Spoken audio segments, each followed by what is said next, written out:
Hi friends, Joe here, and this is episode number 204 of the Decahedron Finish podcast.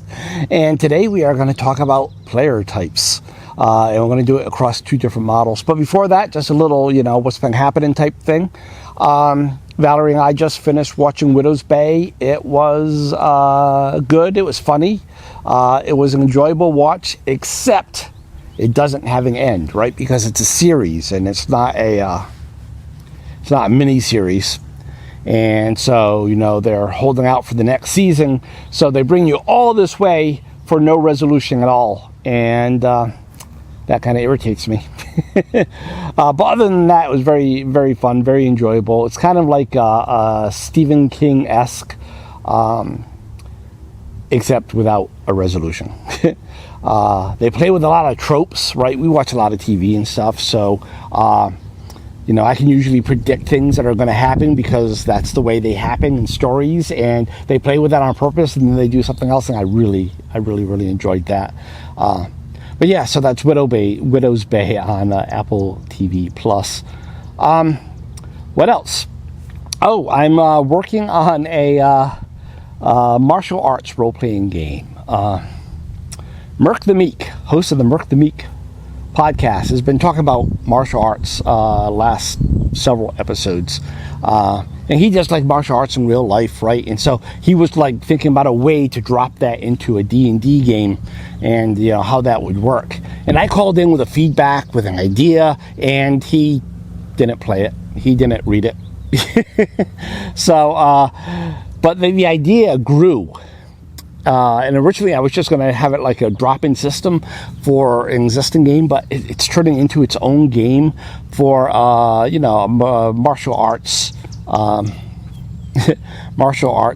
type action for like anime type, or like Karate Kid, Steven Seagal movies, all that stuff. And much like I did with Shirts and Skirts for Trek, it leans into tropes. It's about the stories. It's about emulating the movies and the anime, not about realistic martial arts stuff, which is everything that Merc wouldn't be interested in, right? Because Merc, from what I've gathered listening to his show, he wants a very tactical system. He wants one where this system is better than that system, and style of martial arts and all that. And this is exactly the opposite direction from that. So it wouldn't interest him, but if you like to play the way I play, maybe it would interest you. I'm trying to get it done before the next issue of the Anchorite Amateur Press Association comes out, and if everyone there thinks it's good enough, I will probably put it somewhere publicly for everyone to download under Creative Commons. So there's that. And that leads us naturally into player types, because what I was just saying was like what I think it is that Merc's looking for, and what it is that I'm designing, how they're different things that he probably wouldn't enjoy this play experience, or at least is not looking at what he's looking for this. And likewise, I wouldn't enjoy that highly tactical, highly strategic, choose all these maneuvers type thing that he would like, because apparently he and I are different player types, and that's okay. It's not like my type is the right type. Well, it is, of course. I'm right, y'all are wrong. No, but maybe, right? It's right for me, and it's wrong for Merc, and vice versa, right? Merc's system is wrong for me, and it's Merc's system is right for him, and it's wrong for me. And then likewise, we could throw in James to the mix, and he has yet another style, and that would be there. So when we talk about these player styles, it's good because it lets you identify, what everyone is, what they're looking for a game, and that tells you where you have to bend to meet in the middle if you want to play with someone. Or maybe it tells you, you and I probably wouldn't have fun together at the table, and so you just don't play together, and that's fine too. But it gives you the shorthand, even though it is by its nature inaccurate. It's a player model, like I said. That's what models are. It's a way to represent something, but not the reality of it. you know, like a model car or a model airplane isn't the airplane. It represents the airplane. Or, you know, that little board model of the atom that we all learned in elementary school, right? Elementary school, cute. In elementary school, you know, with the nucleus in the center and the atoms, and the electrons and neat little orbits around it. It's not like that in real life. But it's a convenient way to describe it and let other people communicate about it. So it's not that it's wrong. That's not its purpose. Its purpose is to establish this common language, this understanding. And that's what player models are. So there are two player models that I like to use. The one I talk about the most is GNS Theory, which stands for Gamist, Narrativist, and Simulationist. And we'll talk more about those in a second. The other one I like is from 1983.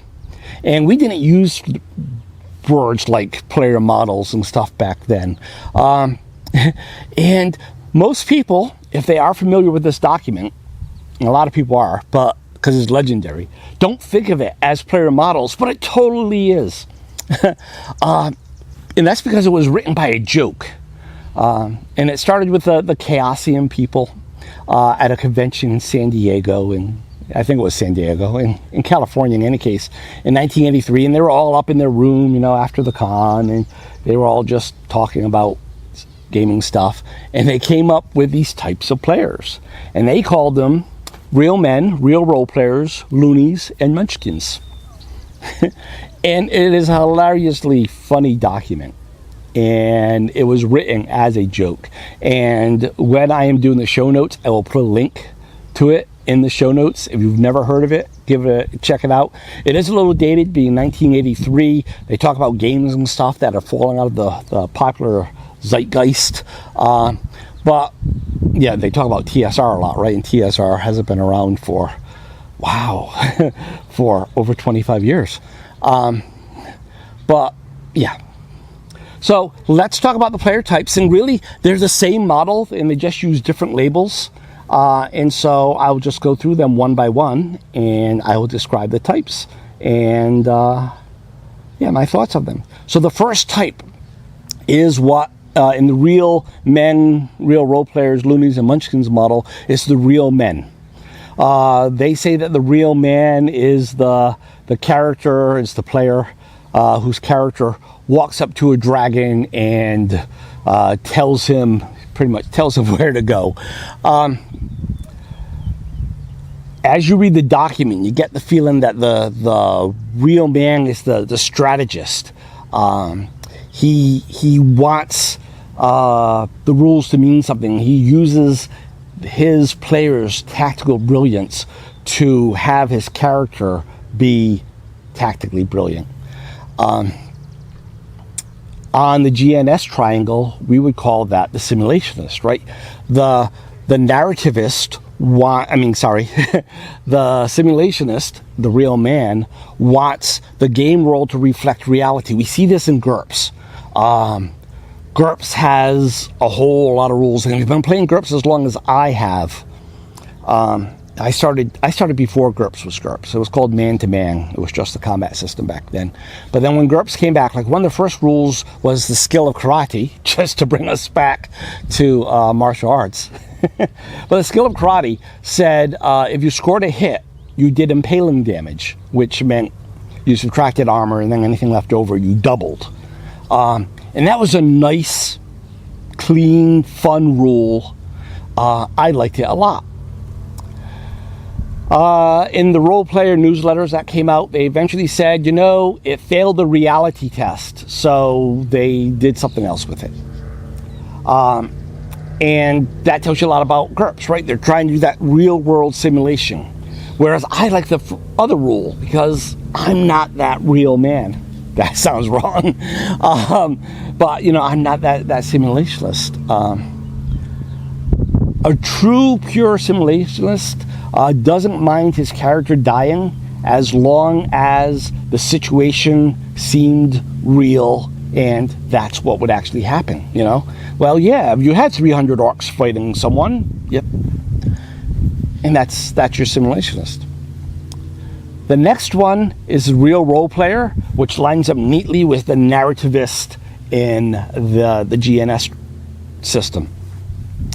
The real role player is the one who, you know, has that 20-page backstory that he thinks the GM might even read. But even if the GM doesn't, that's fine because he knows. He's the one who, you know, that old trope of the player characters hooking up with the barmaid. But no, he's the one that falls in love with the barmaid. And they make plans for a beautiful future together. And he meets her family. And then she comes to a tragic end. Oh, that narrativists eat that up. Don't confuse narrativist with story-based games. They live in the same general universe, but narrativist does not mean this is a story and I'm being pulled along scene by scene to live it. A narrativist is fully enjoying emergent role-play, where his role-playing is what changes the story, not the story is already set. A true narrativist would hate those story-based games. Anyway, yeah, so that's your real role player, that's your narrativist. The next one is the Looney. There is no Looney in the GNS system. And I think that's one of the failures of the GNS system. And I think that's because whoever came up with the GNS system, I forgot his name right now, probably would think that Loonies aren't real players. And I think that's BS. That's gatekeeping. Anyway, your Looney is the guy who does things for laughs, right? And the document even says, including firing a fireball at point blank range, right? But that's missing the point. The Looney is the guy who is there at the table because he's spending a Saturday night with his buds, eating pizza and drinking beer and just having a good time. He doesn't care if the character lives or dies. He doesn't care if your character lives or dies, as long as everybody had fun when they died or when they lived.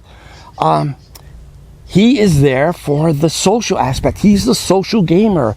He is there because not for the game, but for the people. And like I said, the GNS system doesn't talk about him at all. And the last type is... So on the GNS system, the last type is the Gamist. On the Real Role Players, Loonies, and Munchkins system, it's the Munchkins. So does that mean that Gamists are Munchkins? Kinda. But it's actually really the other way around. It's that Munchkins are Gamists. When you read the document, they are cutthroat on Munchkins, just putting Munchkins down left and right. But so that's saying that being a Munchkin is bad. Does that mean that being a Gamist is bad? And the answer is no, of course not. What they've done with the Munchkin is they took the Gamist and they cranked them up to 11. And if you take any of those styles and crank them up to 11, they'd be equally annoying.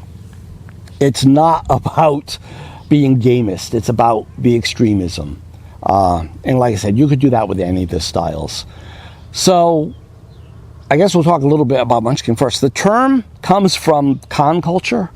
It used to be common. I don't know if it still is. I haven't done a con in ages. But like parents would bring their kids to cons and the kids would sit at the gaming table and they would play like kids because that's what they were, right? And when you tell a kid you're playing a game, what does he want to do? He wants to win. And yeah, so you just take that, and even for adults though, you know, it's those players that want to win. It's those players, they're like the great rules lawyers, right? They'll argue for a half hour that the lack of an Oxford comma, the lack of an Oxford comma means that they can do this thing that will save the day. They're the types of people that dive into the rules and come up with that, what is it called? The peasant's rail gun. That was a blog post years ago, where someone said, by the literal interpretation of the rules, if you can do these free actions and you have all these peasants lined up in a row and they just hold a spear and they just pass it from one to the other, the speed of it at the end, and by the rules, that's right. But, that's Munchkinism, right? That's Gamist to the extreme. But there are the people that play because they want to win. James is a Gamist, and this is why I always laugh and jokingly call him a Munchkin. He's not. In fact, we had a trial on here a while back, and he was found not Munchkin. But he is Gamist. And like on the episode where we talked about gold, episode 50, we talked about gold. He said he likes gold because that's his score. He knows that he's winning because he's getting more gold. When we talked about sandboxes, he said that he likes quests because he knows what the winning condition is. That's the quest. That's how I win, is I complete this quest. It's not wrong. It's just different than how I play. It's probably different than the way Merc plays. So, if those are the styles, I said that they were imperfect. Why are they imperfect? Because they assume that you're one or the other. In fact, GNS, when it first came out, explicitly says that these three things are mutually exclusive. You cannot be Gamist and Narrativist. You cannot be Simulationist and Gamist. They all exclude each other, and that's not true. Nobody is any of those extremes. Rather, everybody is, in my opinion, everybody is a mix of those three things. And it's just a matter of where you fall in there. And that's why I always talk about the GNS triangle, because I don't think we're talking about which end you're at. We're talking about that space in the middle where you are and where you live in that space. Right? Because even me, who's very narrativist, with absolutely no simulationists, the world doesn't feel real, and I wouldn't enjoy it. With no Gamists, I don't know. Actually, it might be okay with no Gamist. But that's funny because I'm actually more Gamist than I am Simulationist. But yeah, if I get Simulationist, I want to simulate the genre. I want to simulate the fiction, not the reality. And again, that puts me into that narrativist camp. It's about the story. It's about the characters. It's what I can get to do. And I love that when I'm GMing. It's what my players do. And I love it when they surprise me and that stuff. So, as I've given away, where would I fall in all this? I am very narrativist. When I get bored, I turn into a little bit of a loony. And I will admit, especially if I'm like rolling up a D&D character, I get a little Gamist/Munchkin-y, and when I see that low score, I'm like, oh, I could re-roll that and nobody would know. But then I talk myself out of it because I say, yeah, but it would be fun to play that 3 charisma or whatever. So, but the temptation is there. And I find that different games are better for those different things. If I'm feeling particularly narrativist, I'd reach for Fudge or Rhesus, right? If I'm feeling particularly Gamist, I'd reach for D&D, the old D&Ds, not the newer ones. Although Rhesus is actually kind of Gamist too. I would say that's where Rhesus lives, is like kind of in the middle between narrativist and Gamist, far away from Simulationist, which is maybe that's where I'd put me. Where would you put you? Are you a Gamist? Are you a real role player? Are you a loony? Are you a Munchkin? Are you a real man? Let me know. I really am curious. If you're watching on YouTube, you can comment below. If you're listening to the podcast, you can call the feedback line, which is 562-RPG-CAST. There's sayhi.chat/decahedron. If you're on the web, say you're living in Australia or something and you want to leave a message. Did I give the email address? I don't know. I don't listen to myself. Feedback@decahedron.com. I think I did. There's all those ways. They're in the show notes. If you're watching on YouTube, they're on screen right now. which is weird because I'm making a hand gesture and you won't see it because it's covered up with the contact information. But yeah, so those are player styles. I use them a lot, and I thought it would make sense that I actually talked about them at some point so everyone knows what I'm talking about when I say it. But yeah, what kind of player are you? Let me know. I think that'd be a great discussion. Anyway, yeah, that's it. So thanks for watching and or listening. And until next time, happy gaming, happy life. Bye.